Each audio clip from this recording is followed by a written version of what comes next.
Let's take a look, John, at the highlights of today's activities now. Well, the highlights are almost the lowlights with the rain that fell just poured all morning, continued through the lunch break and into the start of the championship race. Yep, and the start was under safety car because the conditions were deemed to be too difficult for the cars to go racing straight away.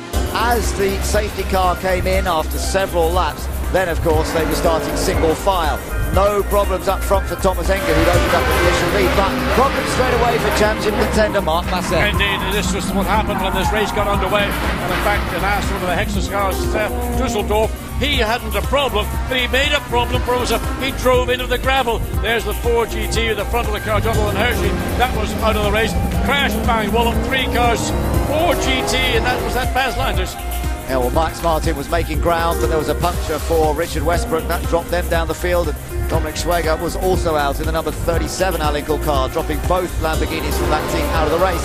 As the race got underway once again, Enger in charge. There was a good challenge going on for second place with Hohen Ardel.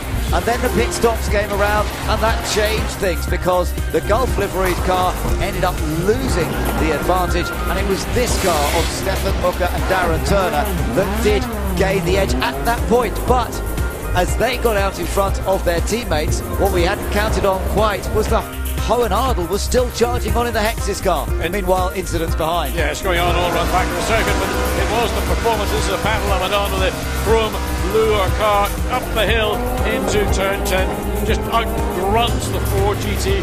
And that's better on my get behind the wheel. Great battle went on. Nicky Verdonk in the Corvette finally squeezing past the Nissan into turn 13. Yeah, Baz Landers was out of the race, sadly, after a little bit of contact in the first corner. Nico Verdonk and Enrique Benoldi's battle continued until this moment where Verdonk finally made the move stick. Yeah, but eventually Benoldi got past. That was the incident. The race leader skating off the racetrack out of turn 6 into the gravel. And we still don't know why. Ticini out, and that meant the lead was handed to Darren Turner on a plate. The safety car was out. That's how it finished. Darren Turner and Stefan Bucher led home, and Aston Martin 1-2 with Enger and Muller in second place. It's been fabulous here in China. It'll happen again in Argentina soon. Be with us then. Bye-bye for now.